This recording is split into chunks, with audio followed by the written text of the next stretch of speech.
ഈ ഒരു വീഡിയോയിൽ നമ്മൾ ആന്തൂറിയം പ്ലാന്റുകളാണ് കാണിക്കുന്നത്. മിനിയേച്ചറും ഹൈബ്രിഡും ഒക്കെ ആയിട്ടുള്ള ആന്തൂറിയം. ഇത് വയലറ്റാണ് കേട്ടോ.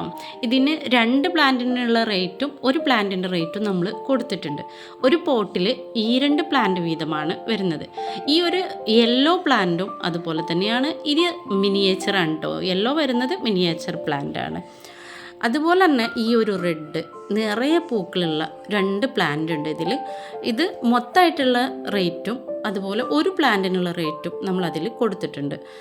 ഇനി വരുന്നത് ലൈറ്റ് ഒരു പിങ്ക് കളറാണ്. ലൈറ്റ് പിങ്കും അല്ല, ഒരു ക്രീമി കളറായിട്ടാണ് വരുന്നത്. ഇത് വലിയ ഫ്ലവറും വലിയ ചെടിയുമാണ്. അതുപോലെ തന്നെ പിങ്ക് ഫെഡക്സും ആയിട്ട് വരുന്നൊരു പ്ലാന്റാണിത്. ഇത് ഹൈബ്രിഡ് പ്ലാന്റാണ്. ഇതിലും 2 തൈകൾ തിങ്ങി നിറഞ്ഞു നിൽക്കുന്നുണ്ട്. ഒരു പ്ലാന്റായിട്ടും നമ്മൾ കൊടുക്കുന്നതാണ്. ഇനി അടുത്ത കളറ് യെല്ലോ ഫെഡക്സും, യെല്ലോയും വൈറ്റും കൂടെ ചേർന്ന ഫെഡക്സാണ് ഇതിന്. ഇതിൻ്റെ ഫ്ലവറിനും വ്യത്യാസമുള്ളൊരു ഫ്ലവറാണ്. നല്ല റെഡ് കളറാണ് കേട്ടോ വരുന്നത്. അതിൻ്റെ ലീഫുകൾക്കും ചെറിയ വ്യത്യാസം വരുന്നുണ്ട്. വലിയ ഫ്ലവറും വലിയ ചെടിയുമാണ്.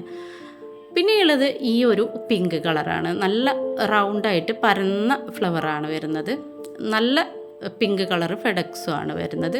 വലിയ ചെടിയുമാണ് കേട്ടോ. ഇനിയുള്ളത് വൈറ്റ്. ഇത് മിനിയേച്ചർ പ്ലാന്റ് അല്ല, വലിയ ചെടിയാണ്. അതുപോലെ തന്നെ 2 തൈകൾ ഇതിലുമുണ്ട്. പിന്നെയുള്ളത് ഈ ഒരു പിങ്കാണ്. ഇത് വീഡിയോയിൽ നമ്മൾ കാണിക്കുമ്പോൾ ആ ഒരു കറക്റ്റ് കളർ കിട്ടുന്നില്ല കേട്ടോ. നല്ല വ്യത്യാസമുള്ള പ്ലാന്റ് തന്നെയാണ്. പിന്നെ വരുന്നത് ഇങ്ങനെയാണ്, വൈറ്റും പിങ്കും കൂടെ ചേർന്ന്. അതുപോലെ ഇതും ഹൈബ്രിഡാണ്. ഇതിൻ്റെ പൂവിനും വ്യത്യാസമുണ്ട്. പിന്നെയുള്ളത് 2 കളറ് ഫ്ലവർ വരുന്ന ഈ ഒരു ചെടിയാണ് കേട്ടോ. ഇതിൻ്റെ ഫ്ലവറിനും ഷേപ്പിൽ വ്യത്യാസമുണ്ട്. കണ്ടില്ലേ, നല്ല ഹെൽത്തി ആയിട്ടുള്ള പ്ലാന്റാണ്. ഇതും വലിയ ലീഫും വലിയ ഫ്ലവറൊക്കെ ആവുന്ന ചെടിയാണ്. പിന്നെ ഉള്ളത് ഈ ഒരു കുഞ്ഞു ലീഫും കുഞ്ഞായിട്ടുള്ള ചെടികൾ. ഇതിൽ 2-3 പ്ലാന്റുകളൊക്കെ ഉണ്ട്.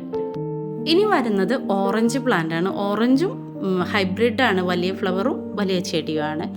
അങ്ങനെ ഹൈബ്രിഡും മിനിയേച്ചറും ഒക്കെ ആയിട്ടുള്ള ആന്തൂറിയും, അതുപോലെ നമ്മുടെ കയ്യിൽ കുറച്ച് വെറൈറ്റീസ് ഓർക്കിഡും ഒക്കെ സെയിലിന് റെഡി ആയിട്ടുണ്ട്.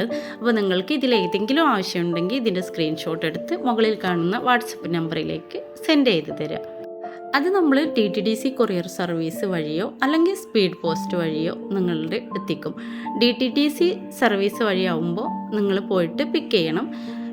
പോസ്റ്റ് വഴിയാവുമ്പോൾ അത് നിങ്ങളുടെ വീട്ടിൽ എത്തിച്ചേരുന്നതാണ് കേട്ടോ. അപ്പോൾ പോയി കൊണ്ടുവരാൻ ആളില്ലാത്തവർക്ക് ബെസ്റ്റ് പോസ്റ്റ് ഓഫീസിൽ നമ്മൾ സ്പീഡ് പോസ്റ്റ് അയക്കുന്നതായിരിക്കും.